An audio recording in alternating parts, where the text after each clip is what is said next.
নমস্কার বন্ধুরা, আমি চৈতালি পাকশালায় তোমাদের সকলকে স্বাগত। আজকে আমি চিংড়ি আলুর রেসিপি তোমাদের সাথে শেয়ার করছি, যেটা থাকলে এক থালা ভাত এক নিমিষেই শেষ।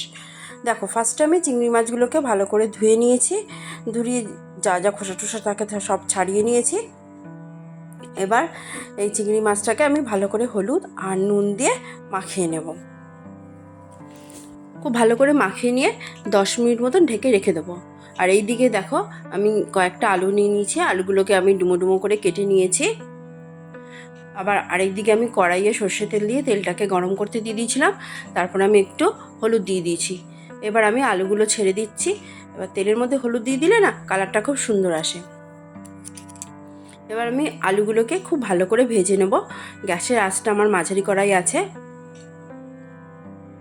আলুগুলোকে খুব ভালো করে ভাজলে আলুগুলো 80% মতো নরম হয়ে গেলে আমি নামিয়ে নেব। দেখো, আমি নামিয়ে নিচ্ছি। সব আলুগুলো আমার নামানো হয়ে গেছে। এবার আমি চিংড়ি মাছগুলোকে ভেজে নেব। চিংড়ি মাছগুলো বেশি ভাজবো না, কারণ বেশি ভাজলে মাছগুলো না শক্ত হয়ে যাবে। সেই জন্য আমি একটু হালকা করে একটু নাড়াচাড়া করে তারপরে মাছগুলো আমি নামিয়ে নেব। বেশিক্ষণ লাগবে না, 2-3 মিনিট মতন রাখলেই হবে। দেখো, মাছগুলো আমার ভাজা হয়ে গেছে। এবার আমি নামিয়ে নিচ্ছি। তোমরা এটা বাড়িতে রান্না করে খাবে, খেতে কিন্তু জাস্ট অসাধারণ লাগে। এটা থাকলে আর কিছু লাগে না, গরম গরম ভাত এক নিমিষেই শেষ হয়ে যায়। দেখো, আরও কতগুলো মাছ ছিল, সেগুলো আমি তেলের মধ্যে ছেড়ে দিলাম। আবার সেম আগের মতনই একইভাবে একটু নাড়াচাড়া করে ভেজে নেব। দেখো, আমার ভাজা হয়ে গেছে। এবার আমি নামিয়ে নিচ্ছি। এবার দেখো, এই তেলের মধ্যেই আমি পেঁয়াজগুলো দেখেছো কেমন করে কেটে নিয়েছি, একটু বড় বড় করে কেটে নিয়েছি। এবার এগুলো আমি তেলের মধ্যে দিয়ে নেব। দিয়ে বেশিক্ষণ না, 1-2 মিনিট মতন একটু নাড়াচাড়া করব। ব্যাস, আমার নাড়াচাড়া করা হয়ে গেছে। এবার আমি এগুলোকে নামিয়ে নিচ্ছি।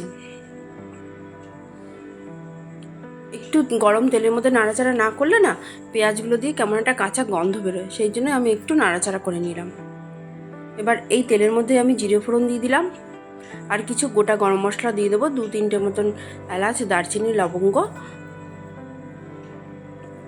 আর দারচিনি আমি 2-3টে ছোটো ছোটো স্টিকি দিয়েছি। আর এলাচটা একটু ছাড়িয়ে দিয়েছি, নাহলে তেলের মধ্যে দিলে না ফুটতে থাকবে। একটু নাড়িয়ে চাড়িয়ে নিলাম। ফোড়নটা থেকে খুব সুন্দর যখন গন্ধ বেরোবে, তখন আমি এখানে পেঁয়াজ বাটা দিয়ে দেবো। এখানে আমি 2 চামচ মতন, মানে বড় 2 চামচ মতন পেঁয়াজ বাটা দিয়েছি। মানে 3টে মতন পেঁয়াজ, মাঝারি সাইজের পেঁয়াজ আমি বেটে নিয়েছি। এবার দিয়ে খুব ভালো করে তেলের মধ্যে ভাজা ভাজা করব।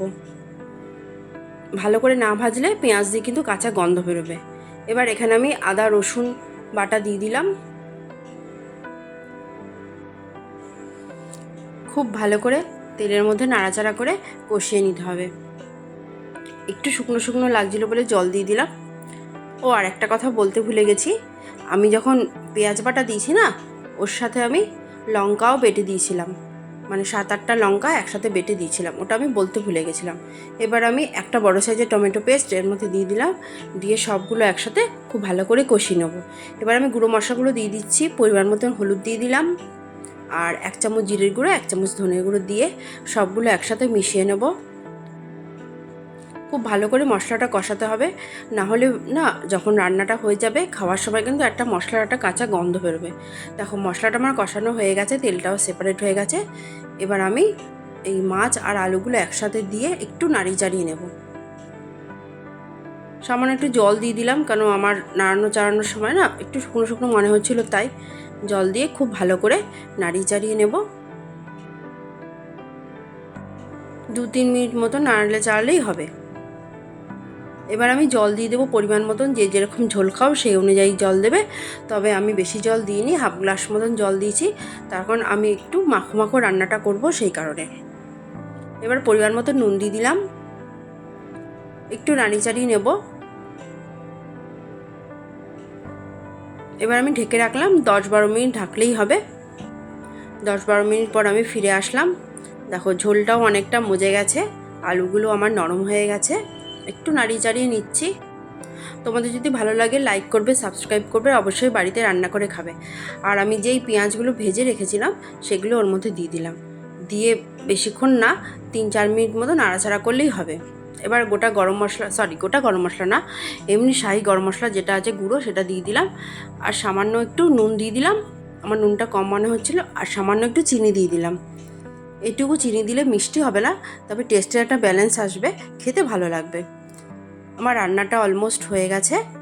এবার তোমাদেরকে সার্ভ করে দেখাচ্ছি। তোমরা বাড়িতে এইভাবে রান্না করে খাবে, খেতে কিন্তু জাস্ট ফাটাফাটি লাগে। আমাদের বাড়িতে সবার প্রিয় এইভাবে চিংড়ি মাছ রান্না করলে সবাই তো এক থালা ভাত এক নিমিষে শেষ করে দেয়। ব্যাস, আমার রান্নাটা কমপ্লিট। সবাই ভালো থাকবে, সুস্থ থাকবে, আর আমার রান্নাগুলো দেখবে। ব্যাস, টাটা।